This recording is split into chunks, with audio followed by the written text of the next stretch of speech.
En Russie, le crash d'un avion de ligne fait 71 morts. L'appareil s'est écrasé 4 minutes après son décollage de Moscou, tuant toutes les personnes à son bord. Une enquête est ouverte et toutes les hypothèses sont envisagées.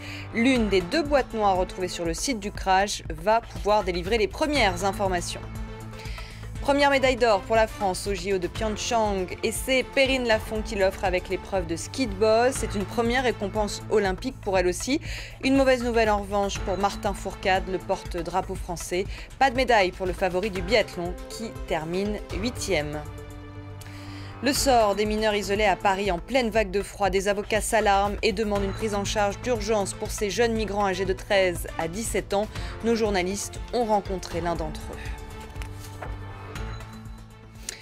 Bonjour à tous. Angela Merkel veut garder le cap et elle l'a affirmé aujourd'hui dans une interview à la télé allemande. La chancelière fait face à une fronde sans précédent dans son propre parti, la CDU. Plusieurs de ses cadres l'accusent de faire trop de concessions pour mener à bien les négociations sur une grande coalition gouvernementale. Elle s'en défend. Encore une fois, nous, la CDU, avons payé le prix fort pour former ce gouvernement et pour obtenir un gouvernement stable. Quand je regarde du point de vue de l'Union, avec les positions très fortes de la CSU, nous avons réussi à garder la sécurité interne et à garder l'intégration.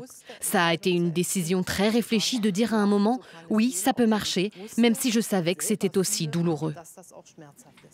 Alors c'est la première fois que la chancelière détaille les coulisses de ces négociations très compliquées avec les sociodémocrates. Pour décrypter cette allocution, on prend la direction de Berlin pour y rejoindre Ulrike Franke. Bonsoir, merci d'être avec nous. Vous êtes chercheuse au Conseil européen des relations internationales. Alors, on vient de l'entendre, Angela Merkel parle de négociations douloureuses. Est-ce qu'elle a fait de si grandes concessions que cela ?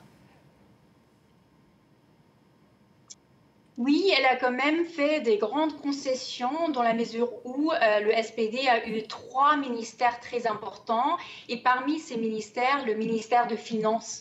Et ça, c'est un ministère que la CDU a toujours voulu garder. Donc, pour sauver cette coalition, pour sauver ce contrat de coalition qu'Angela Merkel voulait, elle a dû donner ça au SPD et ça, c'était un compromis douloureux, comme elle dit. Oui, mais justement, quand elle parle de ce ministère des Finances, elle met en garde. Elle dit un ministre reste un ministre et il répond finalement à une politique gouvernementale. Donc, elle est en train un petit peu de donner le ton là. Oui, elle a tout à fait raison. Il y a un contrat de coalition où il y a quand même pas mal de la CDU dedans. Et donc, les ministres ne peuvent pas faire n'importe quoi, tout ce qu'ils veulent. Donc, pour elle, en fait, elle fait l'argument que le contrat de coalition, que le contenu est plus important que les postes, mais ça va être difficile. Je ne suis pas sûre que c'est suffisant pour calmer la CDU. Alors la question de sa succession se pose, elle refuse de la préparer. Pourquoi? Et qui pourrait la remplacer d'ici 4 ans selon vous? En ce moment, c'est presque impossible à répondre à cette question. On ne sait pas. Il n'y a pas un candidat qui est déjà tout préparé, qui est déjà là pour remplacer Angela Merkel. C'est aussi une des raisons pourquoi elle est toujours la candidate de la CDU après 12 ans.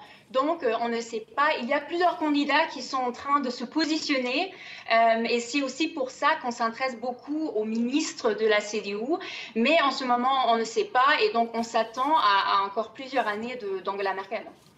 Alors c'est toute l'Europe qui regarde ces négociations en Allemagne. Angela Merkel va-t-elle pouvoir mener la grande refonte de l'Union européenne prônée par Emmanuel Macron? C'est ce qu'on espère. Il faut dire que dans le contrat de coalition, joue un rôle très très important et d'ailleurs la France joue un rôle très important. La France est mentionnée 12 fois dans ce contrat, mentionnée comme le partenaire le plus important. Néanmoins, c'est vrai que c'est difficile en ce moment pour ce gouvernement de faire quoi que ce soit, mais les 2 partenaires, le SPD et la CDU, sont très pro-européens et tous les 2 veulent répondre à Emmanuel Macron. C'est certainement une priorité de ce nouveau gouvernement allemand. Merci beaucoup Ulrike Franke d'avoir été avec nous. Je rappelle que vous êtes chercheuse au Conseil européen des relations internationales. On en vient à cet avion qui s'est écrasé en Russie avec les 71 personnes qui étaient à son bord, seulement 4 minutes après son décollage de l'aéroport de Moscou. Les recherches des corps et des débris sont compliquées à cause de la neige et elles se poursuivent cette nuit. Les témoins de ce crash décrivent une vraie onde de choc. Les gens ici nous ont dit que l'explosion était si puissante que leurs fenêtres se sont presque brisées. Nous avons d'abord appelé la station d'énergie locale en pensant qu'elle avait peut-être explosé. Mais nous avons reçu un appel qui nous disait qu'il s'agissait d'un crash d'avion. Au début, ils pensaient que c'était un hélicoptère. Plus tard, ils ont confirmé qu'il s'agissait d'un avion. Et une enquête est ouverte pour trouver les causes de ce drame. Les autorités russes indiquent étudier toutes les hypothèses, les conditions climatiques, le facteur humain ou encore l'état technique de l'avion, un Antonov de 2010. L'une des 2 boîtes noires a été retrouvée. Elle va permettre de délivrer assez rapidement les premières informations, les précisions à Moscou de notre correspondante Elena Volochine.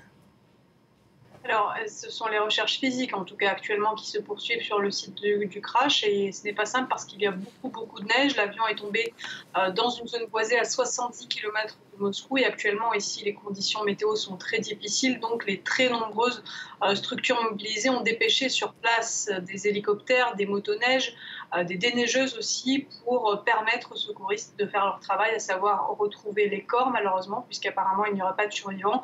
Et aussi la deuxième boîte noire et d'autres indices qui pourraient permettre d'avancer sur l'enquête, justement. Le parquet russe, en tout cas, a ouvert une enquête pour, je cite, manquement aux règles de sécurité lors de l'exploitation d'un moyen de transport aérien.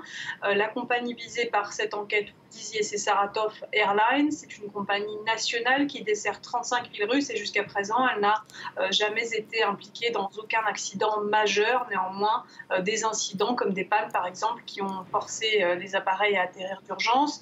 L'appareil qui s'est abîmé, c'est un Antonov 148. Il était presque neuf puisque mis en exploitation en 2010. Et l'équipage, affirme la compagnie aussi, était expérimenté. Donc pour l'heure, on n'a pas d'informations complémentaires quant aux causes de ce crash, s'il s'agit des mauvaises conditions météo, d'une panne technique ou d'une erreur de pilotage.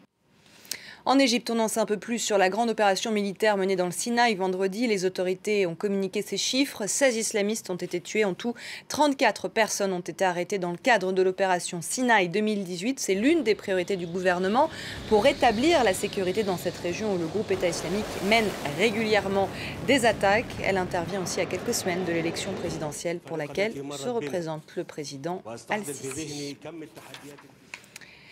La crise politique s'enlise de jour en jour en Afrique du Sud. Jacob Zuma, dont on dit le départ proche, est toujours au pouvoir. Le vice-président, lui, veut voir l'épilogue de cette crise le plus vite possible. En cas de démission du chef de l'État, c'est lui qui lui succédera.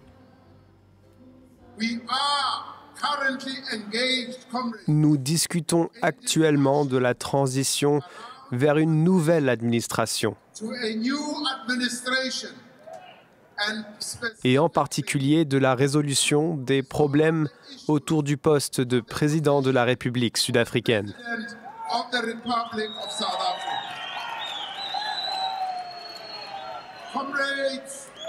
Camarades, un succès dans ce domaine aurait des conséquences très importantes pour notre pays et pour le Congrès national africain.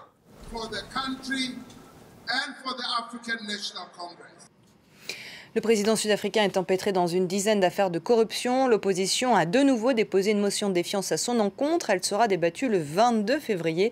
Le point avec notre correspondante au Cap, Caroline Dumais.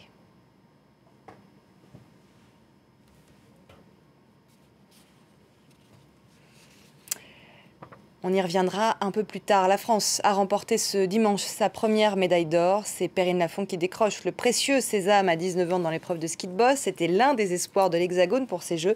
Et elle peut compter sur le soutien de sa ville natale qui a suivi avec beaucoup d'attention sa performance. Alors, qui est l'Ariégeoise? Son portrait par Théa Bazdarevich qui était sur notre plateau un peu plus tôt.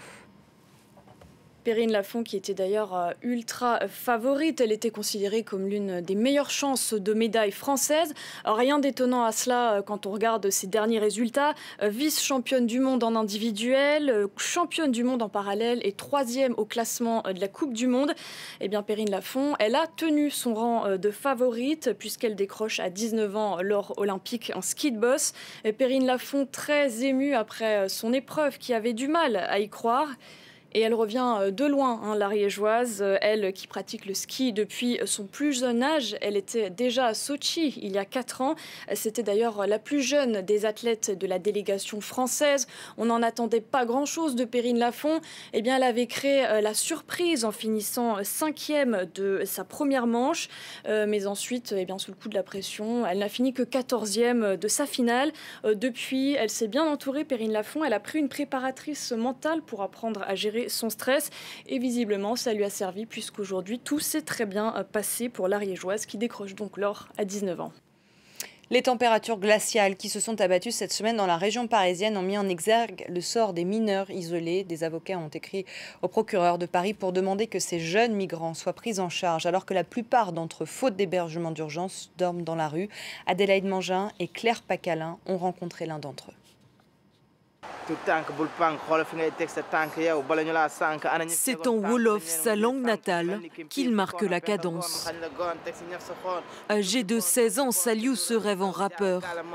Il y a 6 mois, il a quitté Dakar au Sénégal, direction l'Europe. Mali, Niger, Libye, un long périple avant d'atteindre les côtes italiennes. Et enfin Paris, et un quotidien parfois insupportable. Je dors dans les cartons toute la nuit. Le matin très tôt, je réveille. Je tourne les rues dans le Paris. C'est pas facile, c'est dur. Selon les associations, il serait une centaine de mineurs isolés comme Saliou qui dormiraient dans les rues de la capitale. Dans les squares parisiens, il tente d'oublier sa solitude. Mais je ne connais rien ici, je ne connais personne. C'est moi seul ici en Paris, ni père ni mère. Ni petit frère, ni grand frère. Moi seul, seulement c'est Dieu qui protège. Ça. Il y a une dizaine de jours, il s'est rendu au dispositif d'évaluation des mineurs étrangers où il a présenté ses papiers. C'est mon extrait de naissance. Il m'a montré ça et on parle plus d'1 heure de temps après. Il m'a dit je doute. Les autorités n'ont pas été convaincues par son âge. Le jeune homme doit alors attendre un recours en justice. Et là, ce soir, tu dors où? Je ne sais pas. Peut-être Dieu nous donne un hôtel ou dehors. Ouais. Cette nuit, Saliou a trouvé une place d'hébergement dans un foyer, une solution temporaire avant sans doute de retourner dans la rue. C'est ici, porte de la Chapelle, que les associations se mobilisent. Nourriture, vêtements chauds et parfois le contact d'habitants. En effet, la solidarité s'organise et certains acceptent d'ouvrir leurs portes pour une nuit ou quelques jours à ces jeunes gens pour pallier justement le manque d'hébergement en cette période hivernale.